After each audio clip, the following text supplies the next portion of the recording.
uma sinergia de crescimento, de inovação muito forte entre as duas empresas agora se juntando. Então, eu queria rapidamente passar sobre isso. Então, juntas, a líder mundial em química, plásticos especiais e materiais avançados se juntando para trazer inovação e respostas que o mundo pedirá no futuro. Vamos rapidamente ao polietileno. E um pouco as garrafinhas é uma ilustração importante da nossa vida do dia a dia. O nosso projeto visa um pouquinho mais a embalagem flexível e não a embalagem rígida. A embalagem flexível onde a gente encontra, né, no dia a dia. A gente encontra ela no saquinho de arroz, no saquinho de feijão, no saquinho de açúcar, no saco da embalagem da fralda, na própria fralda, naquele invólucro quando a gente vai no fim de semana levar as cervejas ou a Coca-Cola, aquele invólucro que carrega várias latas ou várias garrafas PETs, que eliminou em algum momento aquelas caixas de papelão, então a eficiência de eliminar embalagens secundárias. E também na parte de injetados, que poderiam ser baldes ou engradados de cerveja, aqueles da Coca-Cola ou de cerveja, que carregam garrafas de vidro, né? Então, só para dar um panorama do que o polietileno e onde ele está. Mas ele está realmente em todas as partes da nossa vida. O que é importante mencionar um pouco sobre esse polietileno? Além dele ser 100% reciclável, ele é uma coisa que a gente vem começando a discutir agora, infelizmente um pouco atrasados a nível mundial, mas alguns países já avançaram muito, que é a reciclagem energética. Tanto como a indústria de cana começou a usar o bagaço como fonte energética, o plástico, o lixo plástico, ele é uma fonte energética incrível. Cada quilo de lixo plástico significa 1 quilo de diesel. Então, quando a gente discute um pouquinho essa discussão sobre compostagem ou não compostagem, nós sempre que jogamos o lixo plástico, nós estamos enterrando diesel, ou enterrando energia fóssil que poderia ser renovada e reciclada a nível energético. Alguns países já avançaram muito nisso. A Europa, provavelmente por falta de espaço nas seus próprios países, já é muito avançada e tem mais de 400 usinas de reciclagem energética do lixo plástico. Então, não é só a gente reciclá-lo, com a parte grande, 20% ele é reciclado, mas 70%, 80% do resto do lixo, hoje na Europa, Alemanha, Dinamarca, Suécia, são grandes recicladores de energia do lixo plástico. Ou seja, você evita de fazer usinas nucleares, trazer mais petróleo para a superfície. Então, isso é uma coisa que os Estados Unidos acordou. Eu diria que ele já tem 100 usinas também para reciclar o lixo, mas precisa muito mais, né? O Brasil tem que também entrar nesse caminho, porque realmente toda vez que a gente põe no lixão 1 quilo de polietileno ou 1 quilo de plástico em geral, nós estamos enterrando uma coisa que é super valiosa. Ela tomou a energia para a gente tirá-la de lá, transformá-la em alguma utilidade moderna e depois disso, em vez de continuar utilizando aquele final de vida muito útil que hoje nós precisamos, que é uma alternativa, a gente acaba eliminando isso em lixões e outras coisas. Então, provoca um pouquinho esse tema que nós temos que continuar debatendo. E também o plástico, um pouco já mencionado, mas se a gente pensar num simples saquinho de pão, um simples saquinho de pão que tem lá algumas gramas, 200, 300 gramas de pão, quanto gás carbônico foi gasto para que aquele pão chegasse à nossa mesa, né? O trigo foi plantado, o trigo foi colhido, o trigo foi transportado, os outros ingredientes do pão foram também manufaturados, chegaram na fábrica de pão, foi criada energia, criado CO2 para que aquele pão seja cozinhado, ele chega de alguma forma através da padaria ou através do supermercado. Se aquela embalagem plástica que a gente muitas vezes coloca pensamentos negativos, não fosse eficiente e não trouxesse aquele pão, todo aquele pão ou pedaço daquele pão seria jogado fora. Então a gente muitas vezes não percebe que o jogar fora de alimentos ou produtos industrializados que foram mal embalados ou não foram embalados, quanto a gente gastou na cadeia o CO2 para evitar que aquilo seja estragado. Então, os poucas gramas, quilos que o plástico, a modernidade do plástico veio trazer a nós, veio trazer uma eficiência e uma redução desse CO2 que poderia ter sido estragada através da cadeia industrial que nós vivemos hoje nessa modernidade cômoda que nós temos. Então, muitas vezes, e nós até como indústria pecamos um pouco, de não falar esses benefícios não só da comodidade, né? O saquinho, a comodidade de aquilo não molhar. Não é a comodidade de não molhar ou de não estragar, é a comodidade de que o produto chegue sem estragar e todo aquele CO2 gerado naquela cadeia não passe por uma ineficiência de acabar no lixo. Então, toda vez que nós jogamos alguma coisa, um iogurte que acabou, um pão que mofou, quem que falhou? A embalagem? Quem que falhou? Ou quem poderia ter falhado mais se a gente não tivesse embalagem? Então, também coloco uma provocação nessa parte de quanto o plástico ele traz benefícios à sociedade, além da simplicidade que hoje a gente comenta. Vamos rapidamente também ao projeto de plástico verde, que a Dow anunciou já há 1 ano e meio atrás aqui no Brasil. Primeiro, a Dow em plásticos, em polietileno, é líder mundial. Nós temos unidades fabris em todo o mundo, na Ásia, na América Latina, na Europa e nos Estados Unidos. E utilizamos as diferentes maneiras ou fontes para a gente trazer esse polietileno para frente, para produzir o nosso polietileno.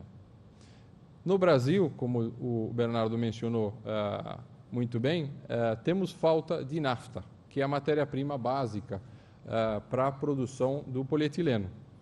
Sem essa matéria-prima, você não consegue usufruir e atender a demanda que o Brasil vem gerando ao longo dos anos.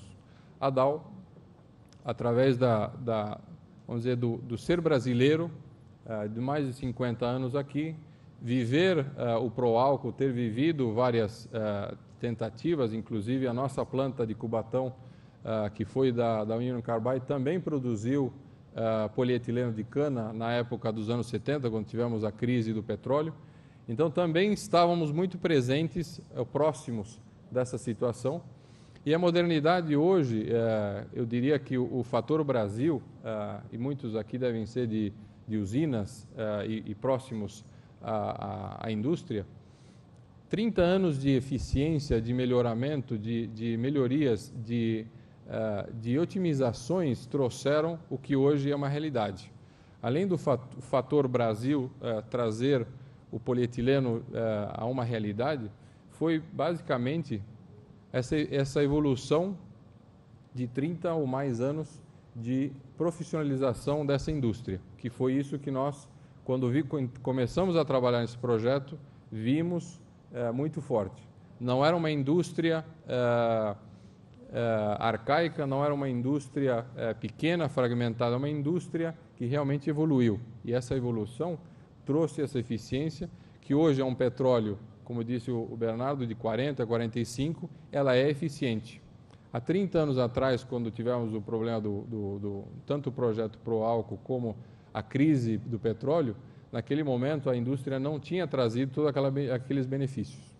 Então, naquele momento, você fazer plástico verde com etanol, ele era uma coisa de curto prazo. Foi uma coisa de emergência, foi uma coisa momentânea. Hoje, o projeto que a gente vê é de longo prazo. Nós chegamos a uma modernidade da indústria que nos leva a crer que isso veio para ficar. Então, esse foi basicamente como não iniciei, mas trabalhei mais de 2 anos nesse projeto. O fator Brasil, explicá-lo à corporação, o fato de estarmos aqui há mais de 50 anos, o diálogo com a indústria, o diálogo corporativo, a credibilidade que nós já tínhamos, fez com que esse projeto avançasse de uma forma forte.